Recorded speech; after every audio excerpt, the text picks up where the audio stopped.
Bem-vindo à Comissão Executiva. Na edição de hoje vamos olhar para uma eventual alteração daquilo que é o pagamento de taxas, da taxa social única em Portugal, vantagens e desvantagens, o que é que se sabe da aplicação de outros modelos noutros países e quais seriam as vantagens e desvantagens da aplicação da proposta de Pedro Passos Coelho, que faz na próxima sexta-feira 15 dias, lançou o país não só numa onda de contestação, mas também numa onda de crise política dentro do próprio governo. São temas para analisar nesta Comissão Executiva. São convidados desta edição Hélder Oliveira, Pedro Vassalo, Manuel Avelino Jesus e também João Trigo da Rosa. Agradeço aos quatro a vossa presença.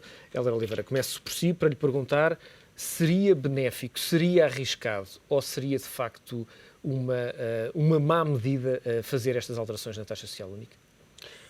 Bem, é difícil responder a isso, não é? É um tema muito complexo. Eu julgo que é pena que nós não conheçamos até o momento o modelo em que o Governo se baseou, portanto, o estudo em que o Governo se baseou para fazer alterações na taxa social única. Eu julgo que esse é um tema que é extremamente importante. O único estudo que conhecemos era do Banco de Portugal, num contexto diferente. Exatamente. E não era propriamente, não apontava de facto para a melhor solução. Absolutamente. Mas agora conhecemos outro estudo, que ainda há pouco citei, que é daqueles professores da Universidade do Minho e da Universidade de Coimbra, que são pessoas altamente competentes, nitidamente, têm cursos em universidades internacionais reconhecidas, e que de facto chega a uma conclusão um pouco indefinida, com uma indicação que nós temos que ponderar, é de que, em princípio, a aplicação desta medida pode levar a um aumento do desemprego, o que é um pouco absurdo relativamente aos objetivos que estão a ser prosseguidos pela taxa.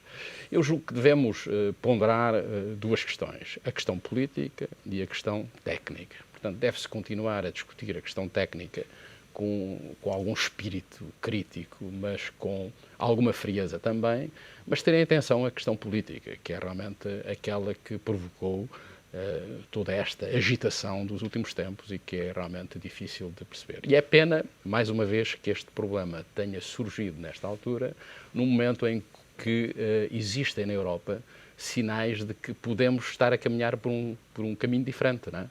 Neste caso positivo relativamente aos últimos meses. Quer dizer, ainda há dias aqui citámos isso, a decisão do Banco Central Europeu de ir ao mercado secundário, a decisão do Tribunal Constitucional Alemão, o resultado das eleições em França, a posição da Comissão Europeia através do Durão Barroso, enfim, toda uma série de sinais, o que está a pensar-se fazer no domínio da União Bancária. Há toda uma série de sinais que são extremamente positivos. Aliás, o Economist desta semana, que é uma revista, digamos, insuspeita de europeísmo. Muito conservadora, aliás, e muito crítica. Mas neste momento aponta esses sinais como algo de extremamente positivo. E é pena que neste momento em que nós temos aqui este problema interno, haja aqui uma situação de contradição entre aquilo que é a situação interna e aquilo que é a situação externa. Perdoem-me a ironia, mantemos de facto este contraciclo. Na altura em que a Europa estava numa situação pior, nós estávamos a fazer o trabalho e agora inverteu-se, mas mantemos essa coerência. De facto, uma ironia que não pode custar caro. Pedro, seria arriscado avançar com esta introdução da taxa social única? Devemos avançar, pensar em novos modelos, ou de facto era muito arriscado avançar por este caminho? Como diz o Hélder, de facto ninguém sabe.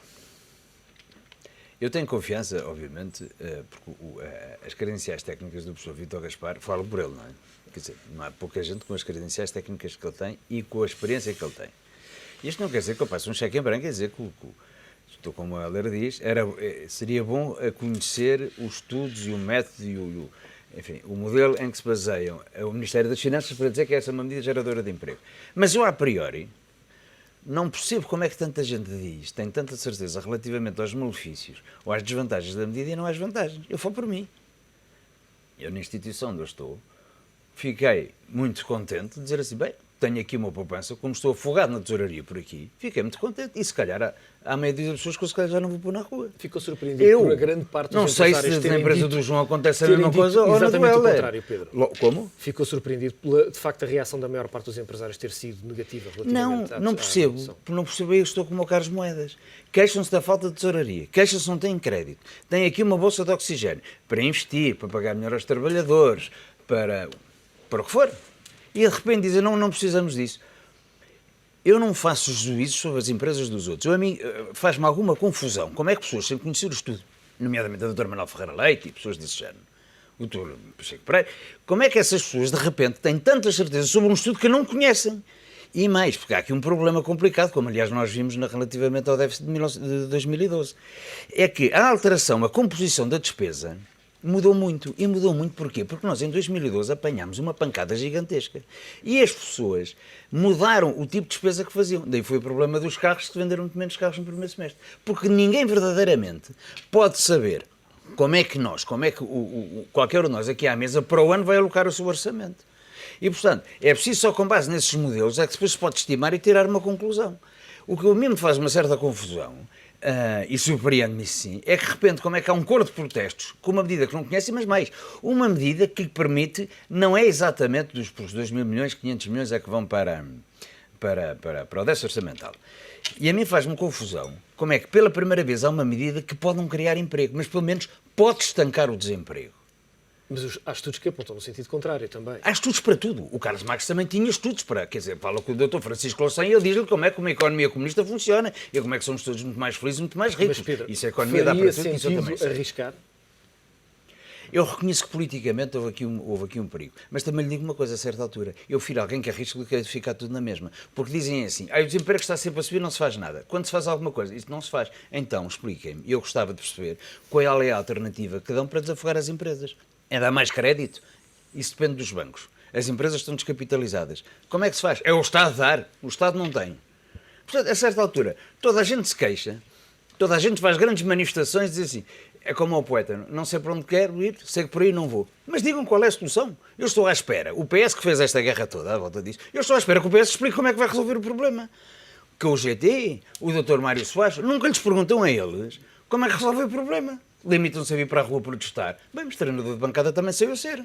Assim é fácil. Manuel Avelino Jesus, há alguma alternativa? Esta é uma boa solução? O melhor era não mudar? É arriscado? Bem, eu julgo que a melhor solução era a solução inicial que o Tribunal Constitucional chumbou. Isso é evidente e, portanto, se queremos, no fundo, procurar, digamos, a origem, digamos, toda esta bagunça que nós estamos agora a assistir, portanto, é o Tribunal Constitucional que a provocou, porque era a solução mais economicamente mais aconselhável, não é?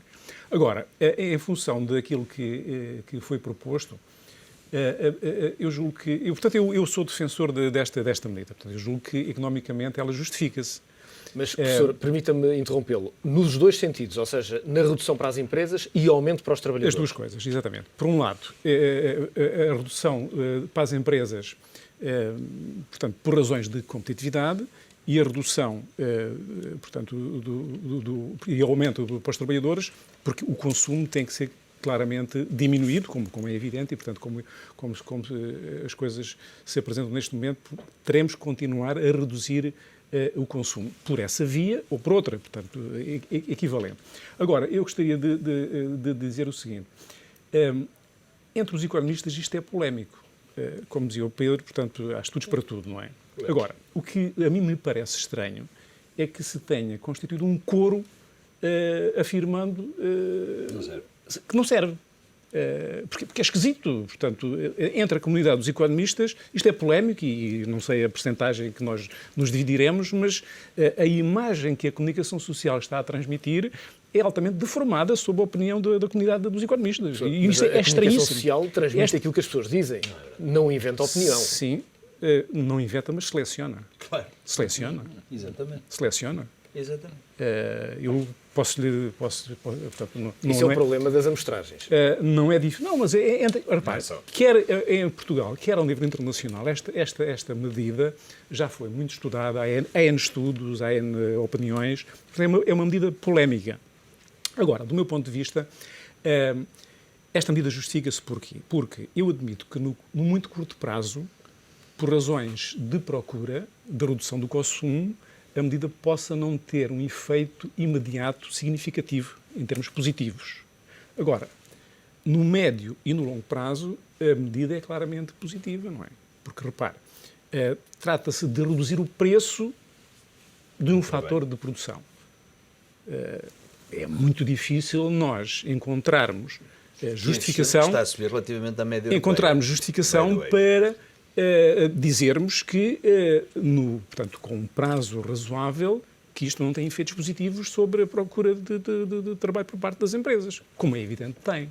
Agora, há aqui depois um outro ponto que é preciso referir, é que a maior parte dos estudos que são referenciados, que a imprensa e que a comunicação social têm apresentado, são estudos que se baseiam claramente em pressupostos keynesianos, que sobrevalorizam a importância da procura e subvalorizam a importância do investimento e da procura de investimento versus procura de bens de consumo. Portanto, está aí, digamos, a origem, da formação da maior parte desses estudos. Não é? Se nós tivermos uma perspectiva, digamos, mais abrangente, menos fundamentalista do ponto de vista keynesiano e com um prazo suficientemente dilatado, naturalmente que é de esperar que os efeitos sejam claramente positivos. Agora, independentemente de tudo isto, o que de facto me chocou nestes últimos dias é, de facto, a deformação que os mídias estão a fazer na apresentação daquilo que os economistas pensam sobre este assunto. Isso, para mim, é muito claro e é chocante. Professor, permita-me reforçar mais essa questão, até porque este programa é um programa feito em parceria com a Ordem dos Economistas, que aqui, obviamente, e como sabem, as opiniões não são selecionadas à partida e, portanto, cada um é livre de expressar a sua opinião e, aliás, temos aqui duas pessoas a favor. O Dr. Héler Oliveira precisaria de estudar, enfim, melhor ou ter mais estudos e, portanto, enfim, reitero essa questão que muitas vezes os mídias limitam-se a transmitir as mensagens que alguém tem. João, e já agora qual é a sua opinião? Pois a minha opinião é que temos que separar aqui a perspectiva técnica da perspectiva política, não é? Eu confesso, do ponto de vista técnico, não li nenhum dos estudos que eventualmente tenham sido publicados, mas falei com muitos empresários, desde gestores de grandes empresas até startups. E falando individualmente com cada um deles, a maior parte deles apoia a medida, porque percebem que a medida é um caminho no sentido de tornar as suas empresas mais competitivas. Pode-se dizer que não é suficiente, quer dizer, que o impacto não é tão grande quanto seria desejável para tornar o país mais competitivo. Mas, sem dúvida, que é uma medida, por exemplo, para empresas que estão em dificuldade de tesouraria, como o Pedro estava a referir, vai evitar que marginalmente se tenham de despedir até algumas pessoas. Ou seja, não vai criar emprego no curto prazo, mas pode evitar algum desemprego. Para as empresas que estão no mercado internacional e no mercado global, sempre se pode diminuir aqui alguns custos. Portanto, parece-me que tecnicamente, e fazendo aqui uma amostragem grande durante esta semana com muitos empresários e gestores, a medida é positiva. Agora, do ponto de vista político, é dificilmente defensável. Daí que também as confederações empresariais, os representantes do patronato, tenham dificuldade em assumir ou a defender a medida. Eu acho que eles estão a fazer um discurso mais político de um discurso, digamos, de racionalidade económica. E é difícil de defender porque aparece como uma medida em que se foi tirar aos pobres para dar aos ricos. Na verdade, foi-se aumentar a TSU dos trabalhadores para passar para as empresas. E esse é o discurso político que depois passa, que é difícil de defender.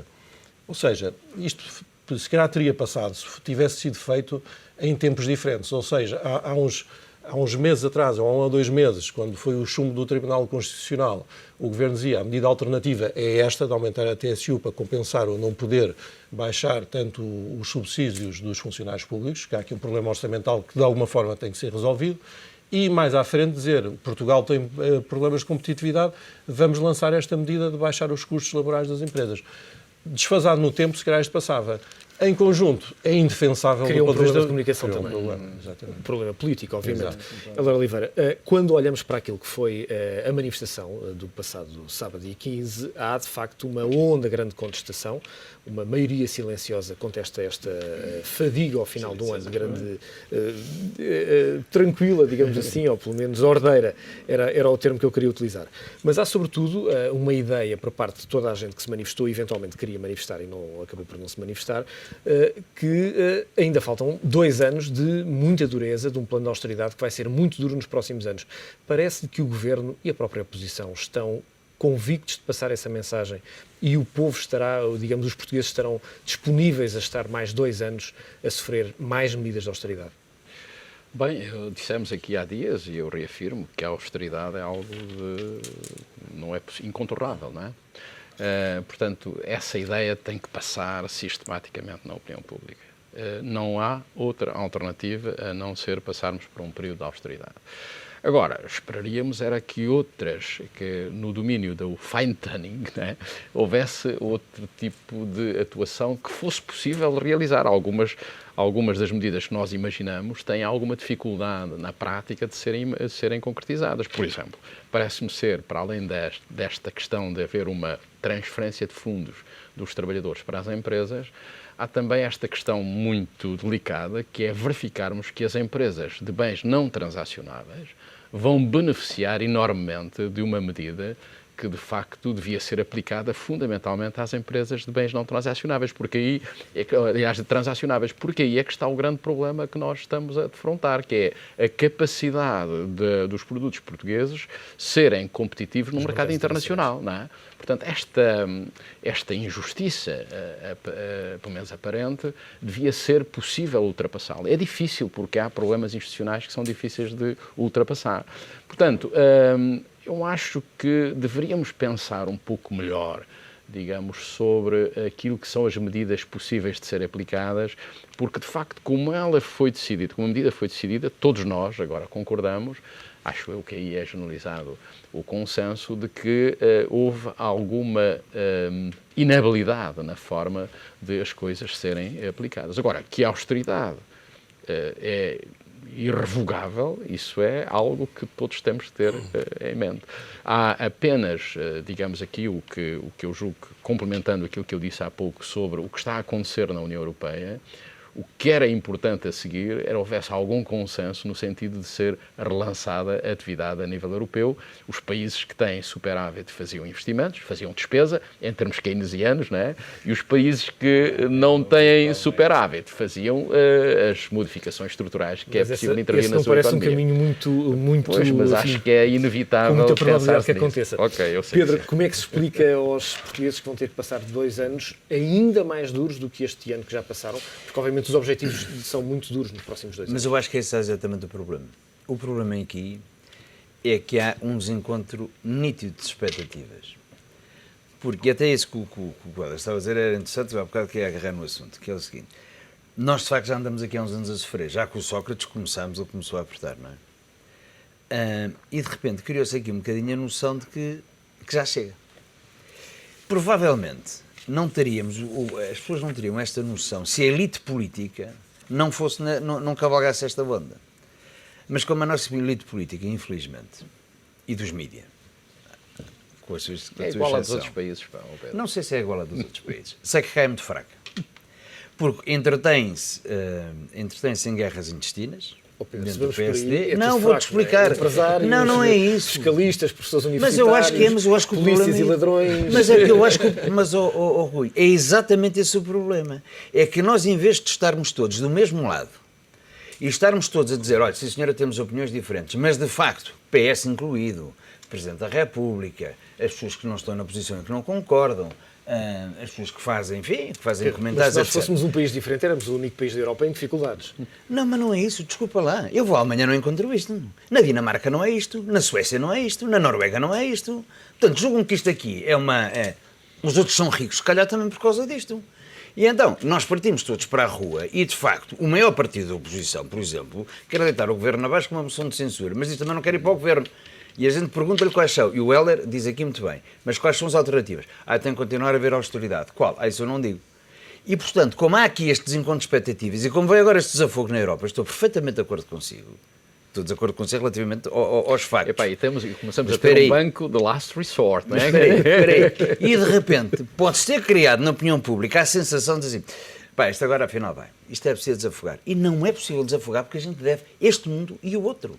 E, portanto, de repente, as pessoas podem ter ficado com a noção de dizer assim, o Banco Central Europeu, e não sei qual que se a medida vai dar certo a longo prazo, mas isso é outra discussão. O Banco Central Europeu vai financiar a longo prazo, o Tribunal Alemão também disse que sim, com o teto de 190 mil milhões, portanto, isto agora vai. E, portanto, a gente começa a afrouxar. Nós não podemos afrouxar. E se nós tivermos a noção que são 3 anos mesmo, sempre a correr e a sprintar, se calhar começamos a ficar mais com as expectativas ajustadas à realidade. Claro. Professor Avelino Jesus, é perigoso começar a passar esta mensagem que de facto chega da austeridade? Eu julgo que é muito perigoso. Porque, repare, no fundo, nós passamos da discordância a uma determinada medida de política económica pontual, foi este caso da TSU, para transmitir agora a ideia de que podemos abrandar, digamos, no processo de austeridade. Eu chamo a atenção pelo seguinte, eu tenho aqui um conjunto selecionei aqui um conjunto de países de pequena e média dimensão na Europa e fui ver a percentagem do PIB que é gasto em consumo. Nós temos duas situações. Temos a situação da Grécia, que corresponde a 72% de toda a riqueza criada é consumida, e temos Portugal com 64%. Todos os outros países comparáveis connosco em termos de dimensão, e é isso que conta, a dimensão aqui é muito importante, não podemos comparar este rácio com a França, com a Inglaterra. A Bélgica tem 53%, a Dinamarca 49%, a Irlanda 49%, a Holanda 49%, a Áustria 55%. Ou seja, nós temos... Para o provocar, mas certamente quem nos está a ouvir neste momento e ganha 1.000 euros pensa, eu se estivesse na Alemanha e ganhasse 3.000, podia poupar mais do que poupa aqui. Não. Nos anos 60 e nos anos 70, Portugal tinha, como é sabido, níveis de rendimento per capita muito abaixo do que tem e taxas próximas elevadas. Portanto, não tem a ver. Portanto, esse argumento, portanto, não deve ser sequer apresentado digamos, neste debate, porque não tem sentido. E, portanto, os países... portanto, há países com produto per capita elevadíssimo, como é o caso dos Estados Unidos, com taxa de poupança muito baixa, por exemplo. Não é? E a China ao contrário.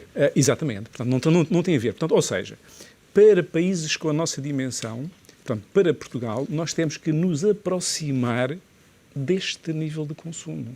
Não há volta a dar. Não há volta a dar. Portanto, repare, mais importante do que o problema da competitividade, que do meu ponto de vista não é tão grave como parece, o nosso problema é um excesso de endividamento e um excesso de consumo. Portanto, mais importante que isso. Portanto, porque, repare, do ponto de vista da competitividade externa, deram-se passos já muito importantes. A balança de transações correntes praticamente está a caminho do equilíbrio. Nós passámos há 2 anos de uma taxa, de uma percentagem do PIB de praticamente 9% para 1,1% no trimestre último sobre o qual temos dados. Portanto, o caminho foi feito e, portanto, o assunto está praticamente em vias de resolução. A evolução das exportações portuguesas tem sido também muito significativa e, portanto, as coisas estão a andar. Ou seja, a competitividade não é um problema tão grande como por aí se diz. Não é tão grande como por aí se diz, a avaliar por estes resultados efetivos. O que é, de facto, preocupante e não se tem dado passos, digamos, de dimensão suficiente, é o nível do desendividamento e ao nível do consumo, que continua a ser muito elevado. Repare, uma coisa é nós avaliarmos isto desta forma, em termos macroeconómicos. Outra coisa é tomar as medidas de modo a não penalizar as pessoas mais favorecidas. Portanto, isso é importante. E, sobretudo, os desempregados, não é? Que, do meu ponto de vista, estiveram muito ausentes na última manifestação. Exatamente. Estiveram muito ausentes. E se há frações da população que merecem o nosso respeito e a nossa consideração, e a nossa preocupação são os desempregados. Não é? E, sobretudo, uma fatia, infelizmente, cada vez maior. João, temos 1 minuto para terminar, mas ainda gostava de saber a sua opinião sobre esta questão relativamente à austeridade. Passa um pouco a mensagem nas vozes de algumas pessoas que, de facto, podemos abrandar quando o caminho ainda é muito longo e, sobretudo, penoso. Pois, eu acho que a mensagem tem que ser ao contrário. Quer dizer, não temos um problema, como estava a ser dito, de resolver a nossa dívida e o déficit público e, portanto, há medidas adicionais que vão ter que ser tomadas e é bom que tanto os partidos da coligação que estão no governo como a oposição se entendam sobre a mensagem que tem que ser passada aos portugueses, porque se a mensagem for a mensagem de algum relaxamento, é erradíssimo, porque não é isso que vai acontecer. Vamos ter que encontrar medidas alternativas àquelas foram apresentadas da TSU e anteriormente da eliminação dos 2 subsídios dos funcionários públicos. E a questão é quais são essas medidas. E quando começamos a olhar para onde é que podemos cortar, mesmo quando dizemos que queremos cortar nas despesas do Estado, acabamos por ver que mais tarde ou mais cedo vamos ter que aumentar os impostos, na minha opinião. Não há outra alternativa no curto prazo senão aumentar os impostos. E aumentar os impostos é um esforço para a classe média, porque mesmo que se aumente os impostos sobre o capital ou sobre algum património, o nosso país é um país de classe média, portanto a classe média vai ter que continuar a viver em austeridade e é bom que os políticos comuniquem isso de uma forma convincente, mostrando que há um caminho e há uma saída, mas que passa por sacrifícios que vamos ter que fazer nos próximos 2, 3 anos. Deixem-me dizer-me que é para mim também um sacrifício ter que terminar esta Comissão Executiva. É sempre um prazer estar junto das vossas lúcidas opiniões. Desejo-vos o resto de uma boa semana. Voltamos a ver-nos de hoje, 8 dias. Fica por aqui a Comissão Executiva, que regressa amanhã. Aproveite este dia.